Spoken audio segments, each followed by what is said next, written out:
the size. So the first one I did is fairly large. So here is the first one. Okay. Here is our first one. So it is this. Now you'll see handles can be as long as you would like to make them. And you can probably notice it looks as though it is a solid piece of fabric, but I've actually done a little bit of patchwork. And it's very easy patchwork, so don't do patchwork. It is very, very easy. And I've used some of that lovely denim fabric that we had, perhaps it was August, September time. And I've used the lighter blue, and there was one with squares and there was one with flowers. So this one, as I say, we've used 5-inch squares. You could, if you take the measurements from the PDF, which is not in files yet, but it will be, you could just make it in a solid piece of fabric if you wanted to. But as it's patchwork, what you can probably see, I have appliqued, no fusible adhesive or anything like that. I've just placed them on, and then I've blanket stitched around, because I must admit that I've been having a little play with the machine with all of its decorative stitches, but I love my blanket stitch.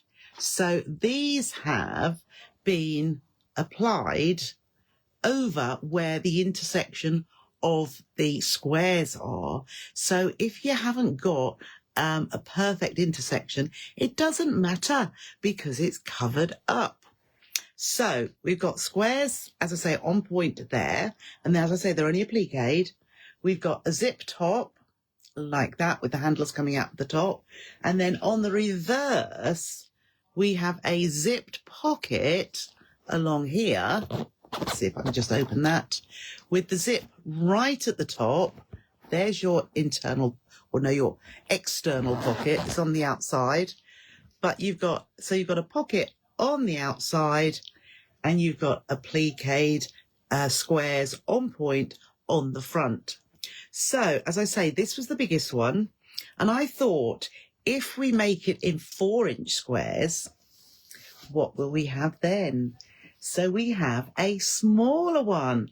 So you can see, I've done the handles a little bit smaller, but you can see how the difference in size. This one is 4 inches wide. This one is 3 inches wide, but there's still a lot of space in that bag. And again, you've got the zip top with those nice boxed top edge. And that is what it's like. Oh, you like the bigger size for a change? So I know lots of you bought the denim. You could use the darker denim. I haven't got any of the floral darker denim left, which is why I didn't. I've got the square one. And originally I was going to alternate dark and light at the same time. But then I thought, I ummed and ahed about it. I got the fabric sitting there and I thought, no, I don't think it's going to work. So I thought I am going to use the lighter for all of it. But as I say, if you wanted a scrappy project, you could do it with all the 5-inch one. You could do with a charm pack and just make it up with your charm pack and not bother about using denims or like this. Now, my inspiration for this came from, and it's nothing like what I saw.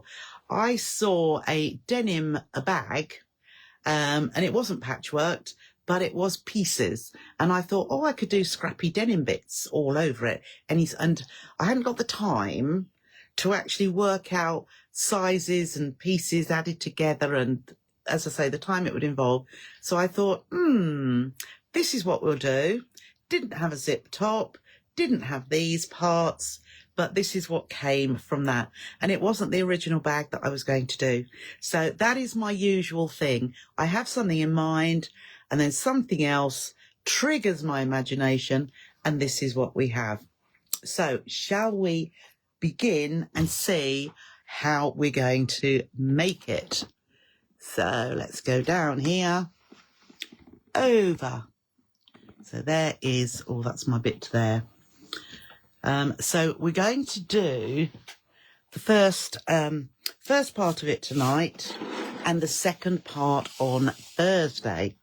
So what we're going to need, So depending on the size that you are going to make, I'm going to do the smaller one. So, and it's still a decent size.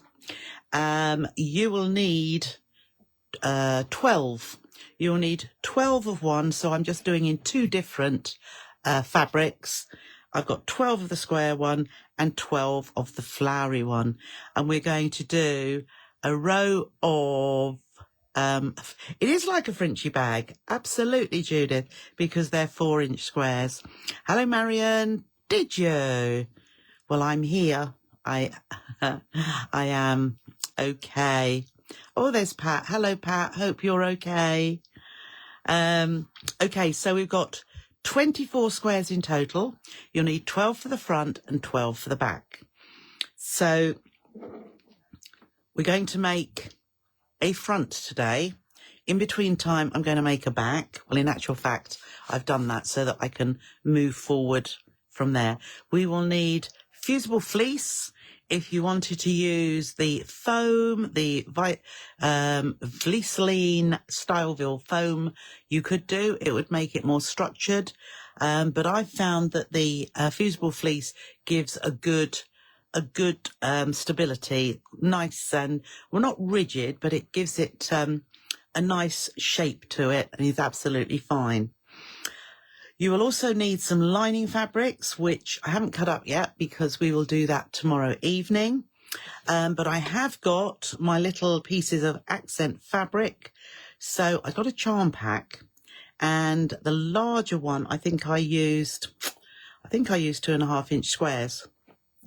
But for the smaller one, I use smaller squares. So I've got my little squares cut out. You could do it in all the same fabric if you wanted to. You could do it in whatever fabrics you like. But this was one of the Always and Forever, which I love these fabrics anyway.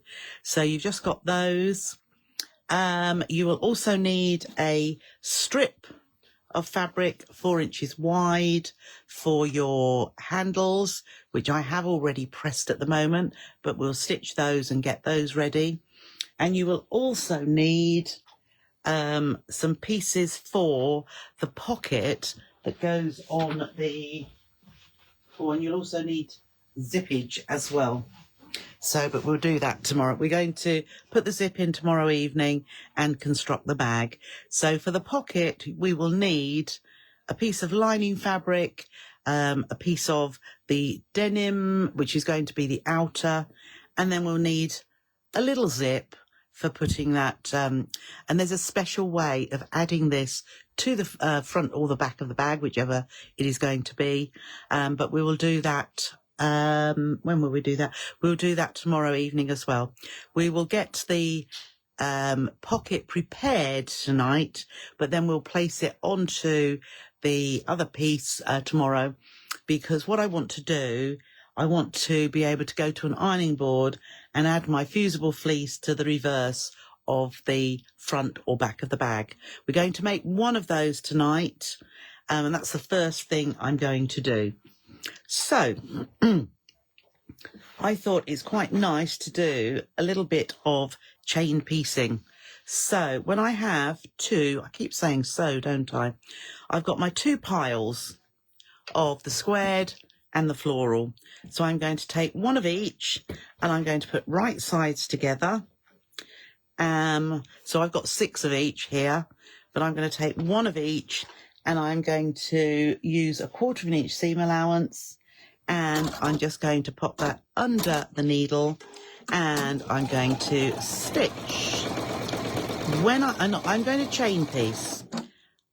So I'm not going to cut the thread there, but I'm going to take my next 2 pieces and I'm going to pop them right sides together and then just carry on sewing. Let's come down just a little bit more, I think, so that you can see that's better. So let's just carry on sewing there and we'll get to the bottom and we'll take another one from that pile and another one from the floral pile, and we'll just feed that one under 2.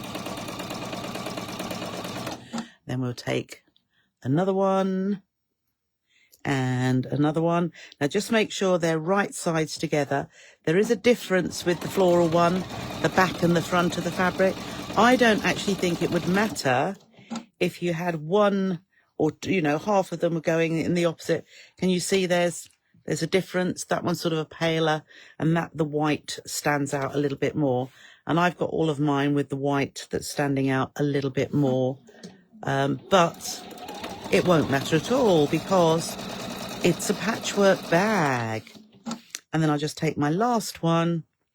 I'm going to put those down right sides together and stitch to the bottom. So I've got all of my 6 pairs all stitched together down one side. So then, and I'm not going to press in between either, but I've got them all there in a stack.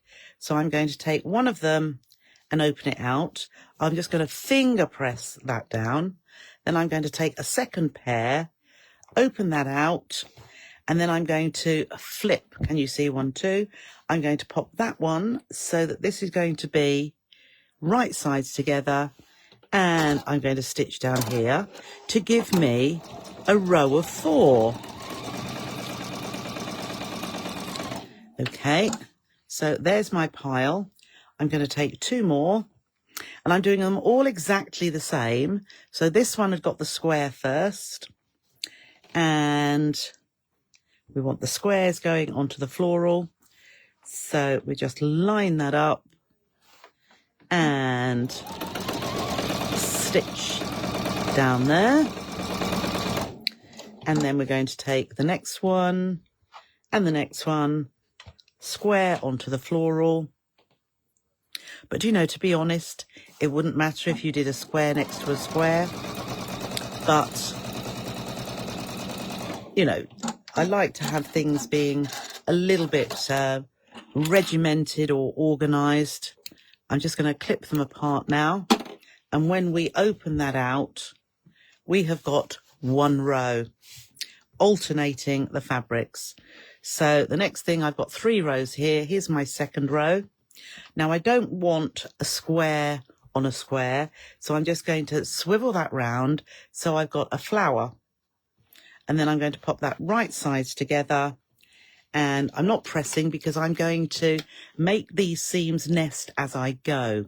Now I don't know if when you're nesting seams, I like this one at the back that's going down to come towards me so that I know the machine needle is not going to ruck it the wrong way.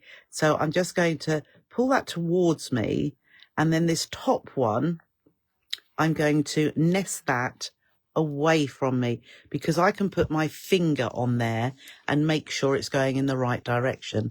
And then we just line that up, pop it under the needle, that's it, and over that lump. And then here I'm going to pull that one towards me and flatten it down. And then this one, I'm just going to nest it there, put my finger on it and stitch to there. And then similarly here, making this come towards me so it flattens that way, nest it with my finger, flatten it down away from me, and then that is going to give me, hopefully, good intersections. But it doesn't matter because they're going to be covered up. So let's have a look. Not bad. I've got some on others that I've done, so they're not bad. But we do need to put another row here as well. So let me find another one. So I'll add it down here. And down here, there's a floral one. So I want the squared one to go on there. Now, what I find is a good idea is to flip it up so that you can see which way the seam went. So this seam comes towards me. And if I've got it this way, this one is loose, so it can go whichever way. It's going to go away from me. So it's the opposite to what I like to do. but I'm nesting that, as you can see, aligning that at the top. And I'm just going to, you can pin it if you want to, but I'm just going to take a little bit more care as we get here. You see, it's come towards, I want it to go away from me. So I'm going to finger press that down, put the one on top coming towards me, and stitch over there. So then I'm just holding that together just to do a few stitches. It's where this part, it pushes it forward. So I want this seam here to go away from me. So towards the needle, it's going that way. And then this one on the top can come towards me on this occasion. So just nest that down, hold my finger, and then again, I'm lining it up to begin with, just so that I can do that first bit of stitching. Then I'm going to push that underneath, and this one, when I nest, is coming towards me. And then I can line that up here.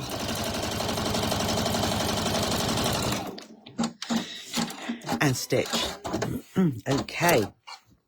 So you can see there, I put it on the side so you can see all of it. I've got 1, 2, 3 rows. So our bag is going to be wider than it is deep. Okay. So the 12 squares all stitched together. The next thing we're going to do, which I have already done, it needs a good press. Now, when I pressed it on the ironing board, I pressed these ones in that direction, and the one at this end goes in that direction. Then I turned it around and I took my iron right through the middle, because that seam is going that way, and pushing these ones out, the long seams, at the same time. A lot of steam to give it a good press. So once you've done that, flip it over and press from the top as well. So as I say, I'm going to prepare this one for Thursday evening, because we need to put fusible fleece behind it. So once you've got it pressed, you want to put some fusible fleece, and here's a one I've done earlier. So we've got fusible fleece on the back, which has been fused again with a lot of steam, because fusible fleece loves steam.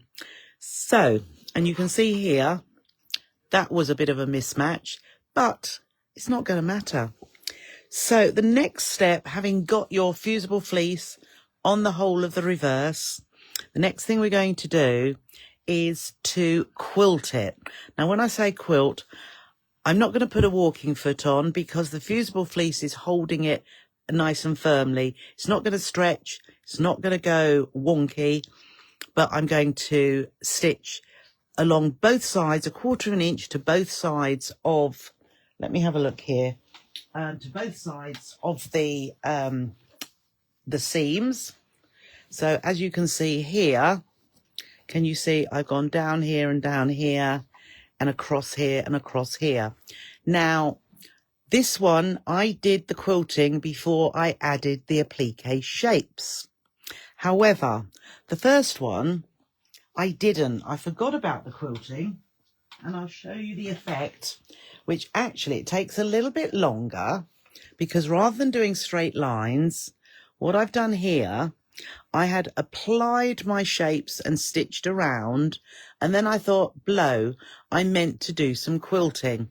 So I have actually quilted to the side of the seam, and then I've gone to the side.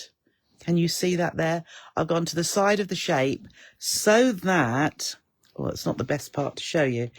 So it came along here and around here and then up there. And then in the centre, can you see the centre here?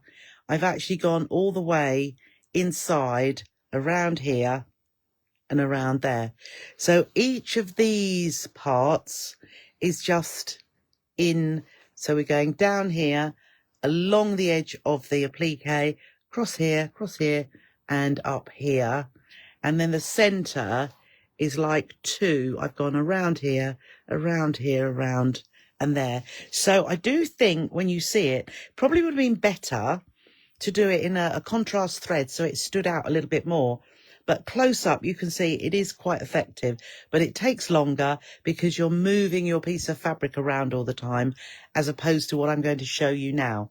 So this one is putting the applique pieces on first. The one I'm going to do tonight, I'm going to quilt first. So nice and easy.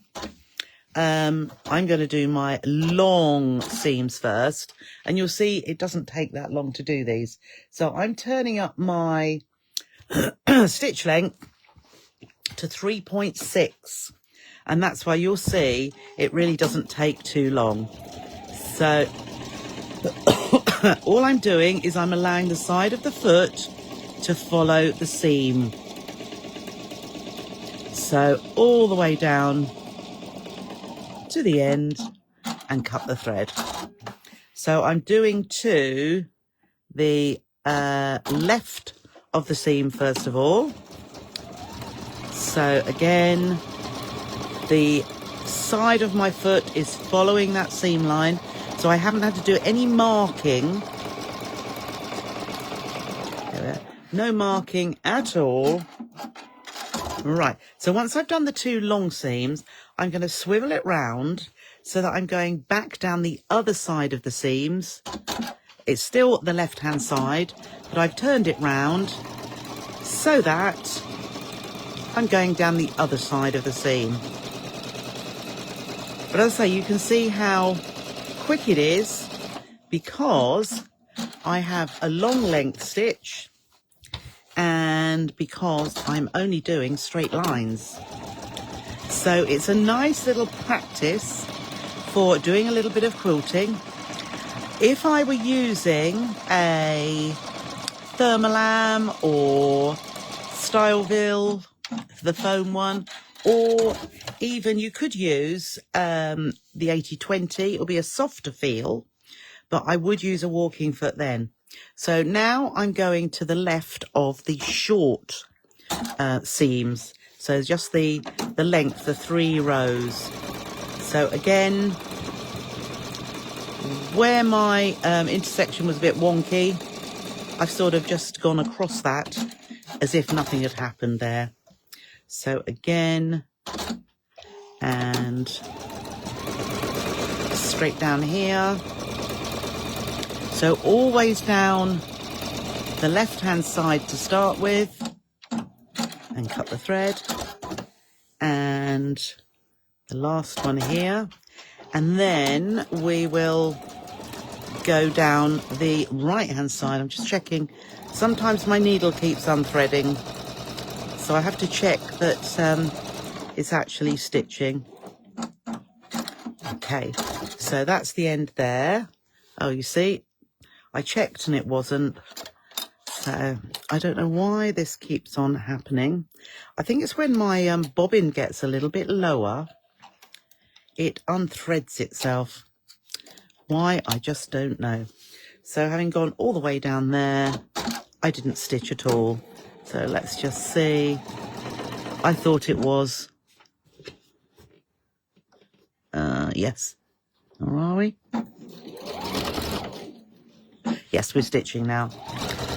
Because it's a light fabric, sometimes hard to see. Okay, so now I'm going to turn my fabric so that I can go down the left-hand side of the seam that I've just stitched.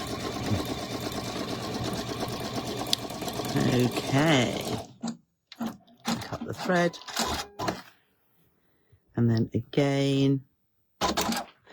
Now, I don't know if you noticed there, but when I put my fabric back under the needle, what I do, I'll show you a little bit closer. Right, so I take the fabric out to the left, and you can see my thread is coming this way. So then I push this under, so it pushes the thread away from me and underneath. There. Rather than it sitting on the top and then getting all bunched up. Yes, we're stitching there. So that is the last little bit of quilting. nice and easy. So we've got that all quilted now.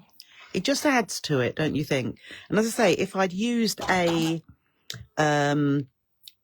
contrast such as a black thread, or I don't think I'd use red or navy blue, say, it would have stood out even more. So now what you can see, here are our outer thing.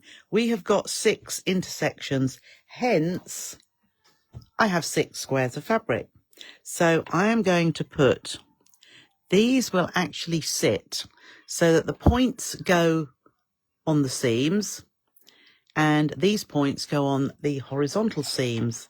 So what I'm going to do is just put a pin without sticking it in my fingers. Hopefully that's it. So we'll put that one there. I do like to just sort of play around first of all. Let's just put, yeah, I think that's what we'll do. The green's a little bit different to the rest, but that's fine. So let's have a look. So we'll put this one on, and then again here, there is my seam. There is my vertical seam. So my vertical seams are here and my horizontal are there. So you've actually got no marking or measuring to do because you've got the seams to do that for you. So just shift it so that it all lines up and put a pin. You could use a dab of fabric glue, but I found it just as easy just to put a pin in there because we will be taking it out as we sew. So that, oops, that's right. Yes, that top one hasn't been positioned yet. So that's why it looks odd. So this one is going up a little bit. That's on that seam. And let's find another pin. Just pop that in. And then I won't put one on this one because we'll start here. So what I'm going to do, let's just line it up though. There we are. And line that. There we go. So I'm going to use a blanket stitch. Let's have a look. And I'll use that one there. And let's see. But what I'm going to do first of all is when I use a blanket stitch, I don't know what is going to come out like. So let's just go a little bit further down. I do like to do a little bit of a practice. Oh no, that's not long enough. So the other thing is, when you change any of the sizing, any of the width or the length of your stitch, always make sure the needle is up, because if you start twisting dials when the needle's down, you could break your needle or bend it. So let's just, it's not going to go any bigger than that. Oh, that's not bad. Okay. Yes, I think that will do. So I'm just looking at that length of that stitch and I think that will be fine. So let's pop this under and there we go. So I'm starting right at, I'm just going to see how close I can get you to what I'm doing so that you can see the needle here. So the needle is going down to the outside of the fabric. We don't want it to go on the fabric. And what you need to look at is there we are, the needle going up, down, and across. That's it. So that's it. So that's gone just to the side and back. Once it's back in the fabric, you can then, there we are. That's in the way of or I'm touching it. There we are. So we are just going all the way down there. When the needle goes to the right, it wants to be just to the right of the fabric. Okay. And then it needs to be back in that position so that the next step is forwards. So it's going towards me, over, and then it can go one more and back. And then you can have a play with this on a practice one. And I'll show you another one. I won't go through all of them because you might find it a little bit boring. That's it. And then it goes down and to the side, and then we'll cut. Okay, so then all we need to do is trim that away, and what you've got then is very neat into those corners and all the way around. So while I'm here, I will do just this one. So make sure your needle is ready to start the next one. And you want the needle to go down right at the corner and just to, that's it. So not on the fabric, just to the right of the fabric.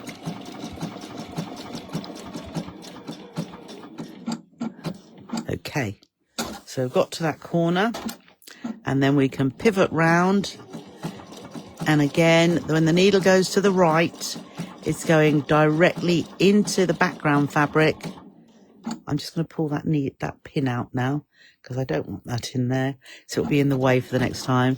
So it's forwards, and then forwards, side and back.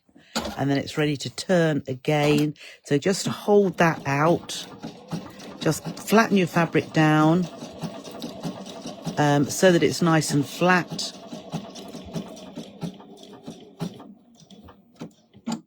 And one more. And then turn around again. So to the side of the fabric. Otherwise you'll have little running stitches going on your squares there.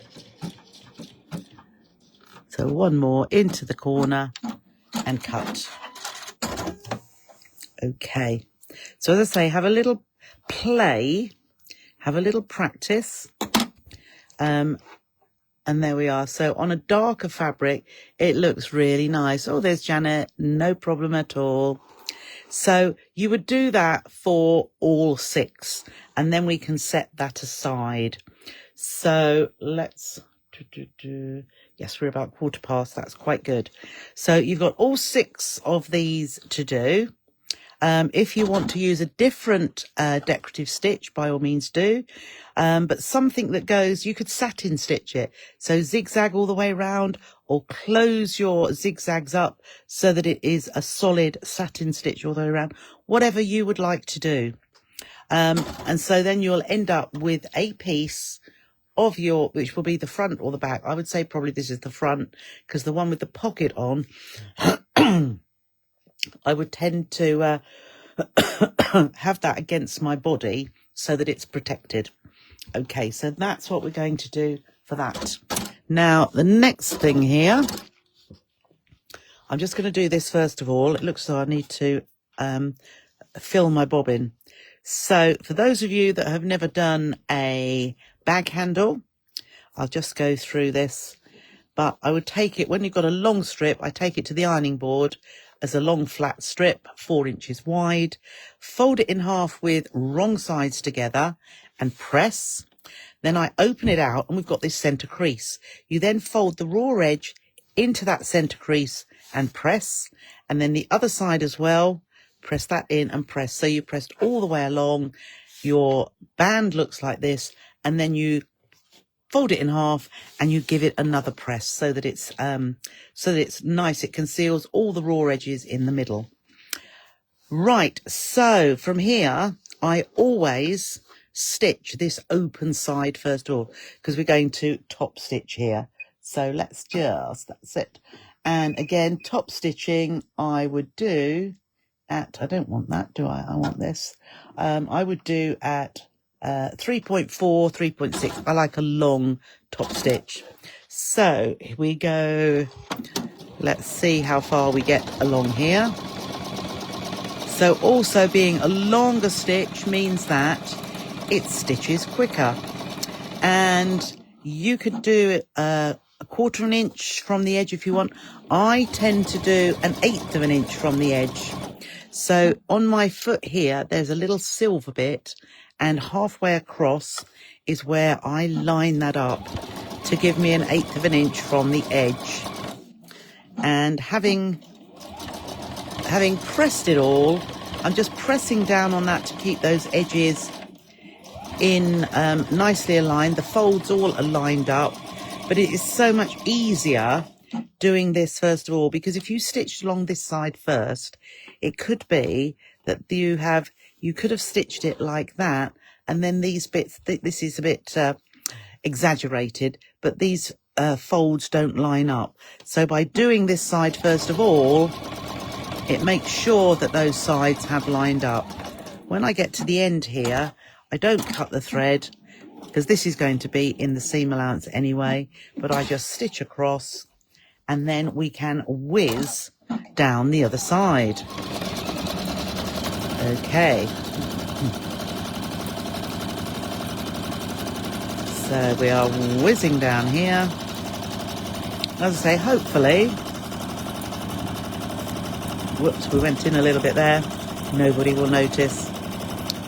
I'm just holding it between my fingers so that I get a steady seam there. Okay, so top stitched all the way down both sides. There are my well, it's one handle at the minute, but I'm going to cut that in half so that I have got handles that are about that length, a little bit shorter than the ones I've done on the other ones. So there's my handle ready as well. So the next thing we need to do is our pocket that is on the other side of the bag. Okay, so I have got my two pieces, the lining and the outer fabric.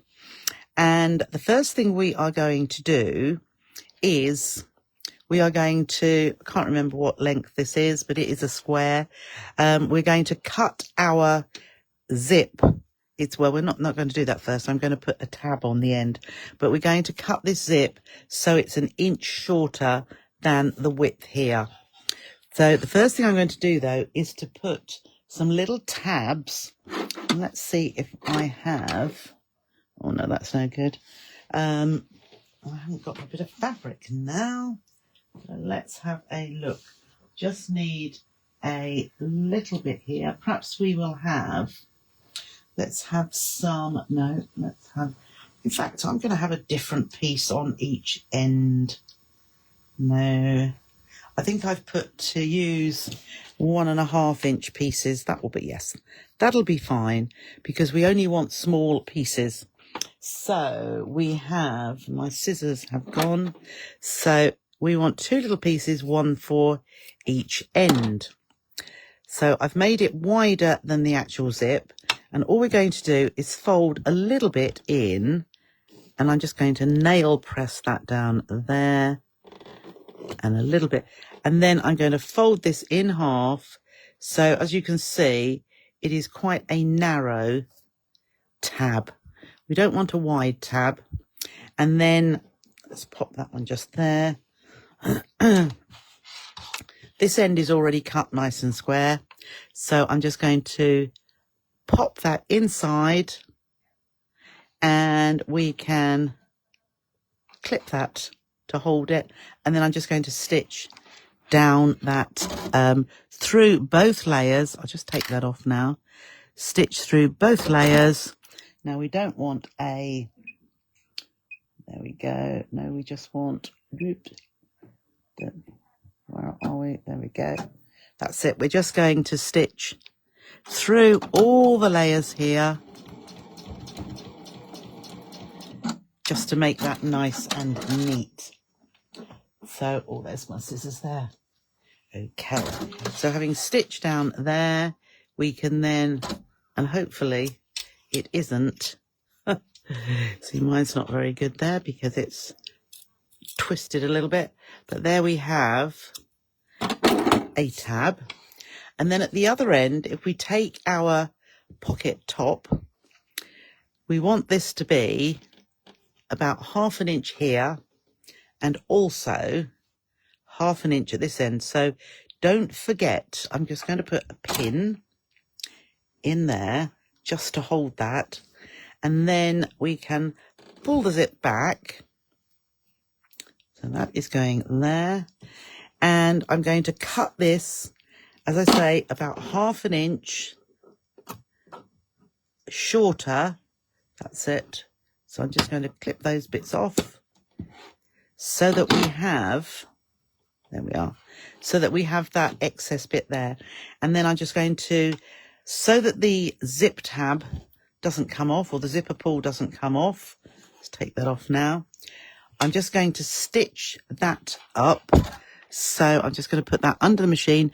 Don't do this with a metal zip. If you decided to use a metal zip, only a nylon coil. So I'm just going to reverse backwards and forwards. That's it. So that has just trimmed that bit of thread, but that's just holding it together so that we get a nice straight edge. Otherwise it bows out. And then I'm just going to get another little piece of fabric here.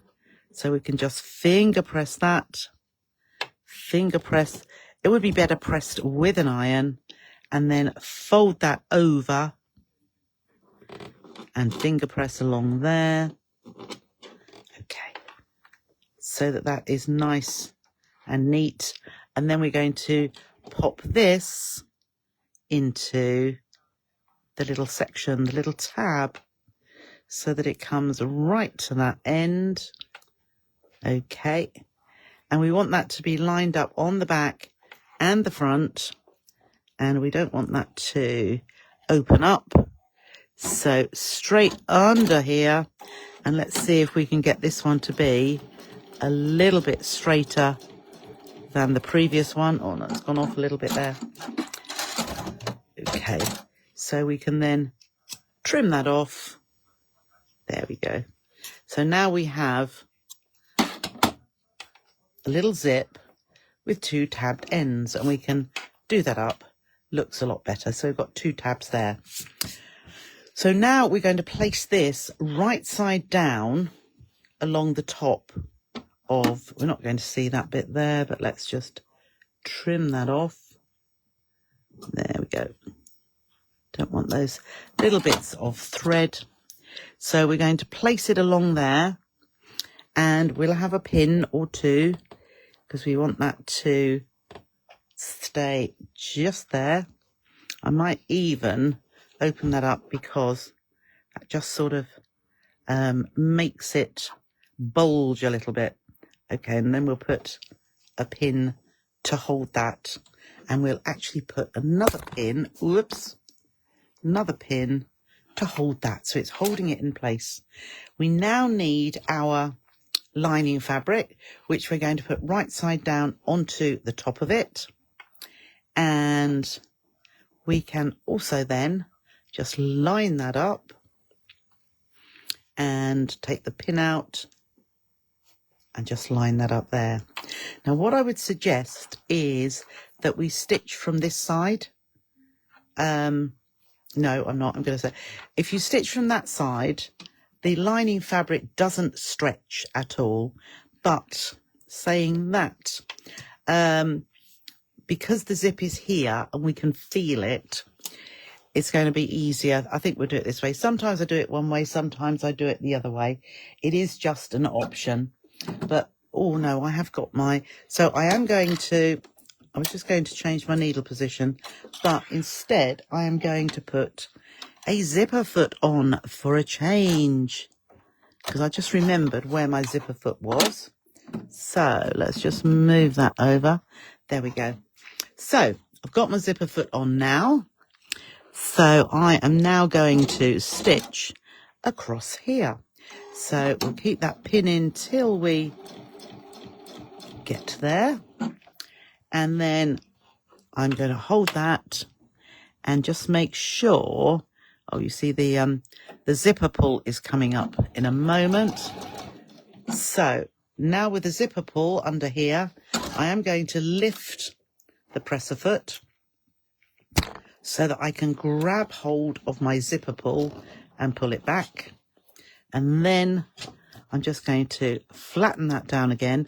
Make sure my zip is still aligned at the top, and place the lining fabric down there. Okay, and keep that in position. And we'll just go the whole way to the end. I'll take that pin out now and go all the way to the end. Now, what I suggest in the instructions, which you'll see when you read them, is you just check that's better. So you want to make sure that you've got a gap there and a gap there. That's going to be our seam allowance with the tabs here. So we don't top stitch yet. So we're going to lay that back down again. I am going to take off my zipper foot again, and we will put back on our normal presser foot. That's it. And now I'm going to stitch down here, down the side. I am going to leave a gap in the bottom here for turning through. So let's line up those edges, and we want our 1/4 inch. And whoops, that's it. So we're going to stitch down the side and then across to leave a good 2 to 3 inches in the bottom here. Let's just, I'm going to move that. Doesn't matter whether the zip's open or not, but I just want this to line up nicely. So having cut my thread there, I'm going to move across to this side and reverse when we start, and then over to the side, and then we'll stitch up this side here. So what we don't want to do, the tab is just here. We don't want to stitch that. So just make sure that you're not near. I'm going to reverse at the end there. Just make sure you're nowhere near the tab. Okay. So then, just so that I get some nice corners to the pocket, I'm going to trim that little bit. Trim that little bit. Also just there and there. And then we're going to turn it through to the right side. Okay. So let's turn that through. This is where we hope that the tabs are free. They are. Oh, they are. There we go. So there's our zipped pocket. So also we're not going to top stitch along the zip edge. Well, at the minute, we don't do that first. We make our zipped pocket totally before we do that. And then I'm just poking out those corners, and we want to poke out up here. So it's just a little bit, either just straight, it either comes up straight with the tabs there, or just a little bit. I could actually have, we can poke that in just a little bit. That's it, so that it is, we're going to press this, but we want that for tomorrow. It's nicer if it lines up practically down both sides, which it does. And then at the bottom here, we can turn these in, and we're not going to top stitch it either. That all comes tomorrow. So that we can turn that in. We can put a pin along that bottom edge. What we do want is it to be nice and straight. Yeah, that looks nice and straight. And then it can be pressed. Now, at this point, we can actually top stitch along here. So let's just see. I can, whoops, no, let's just move that needle over. So I am at this point going to top stitch now across this edge just here. Let's see if we can go a little bit further. That's it. So this is to the, that's a little bit thick there, but I've pulled the zip away so that we can just now top stitch across there. So that's all neatly finished off before it gets placed onto the top of our outer bag, which will be the back.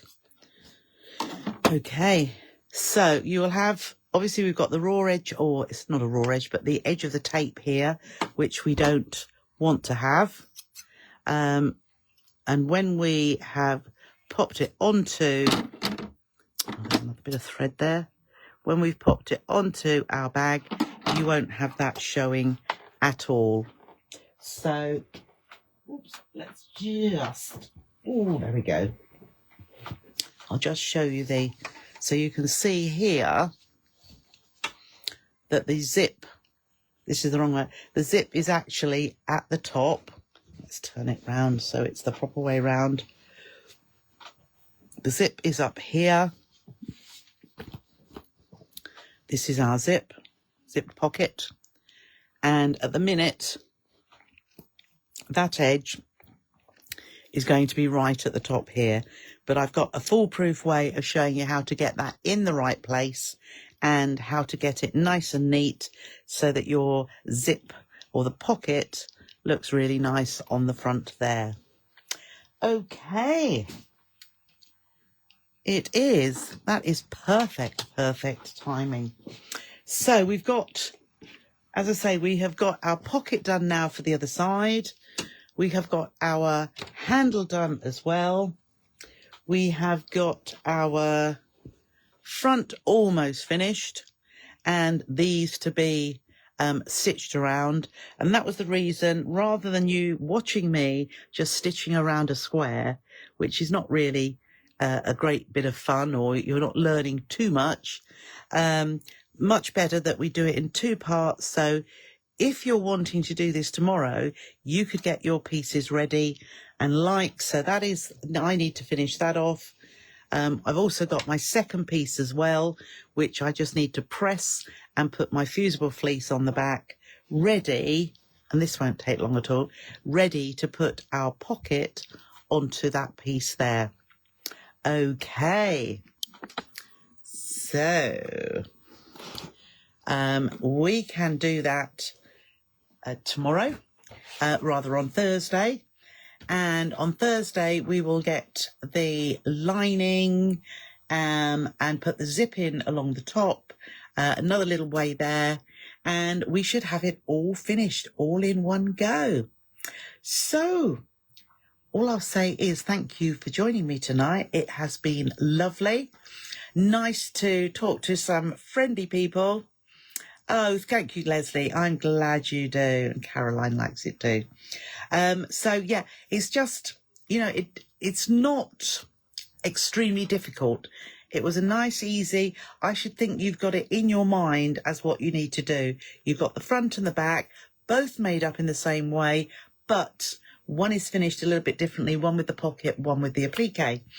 And then the rest of it is similar to what we've done in other bags, but what we do have is that topped zipped pocket, but we've got, rather than having the zip coming to a point, we've got a nice gusset, if you like, without it being a gusset there.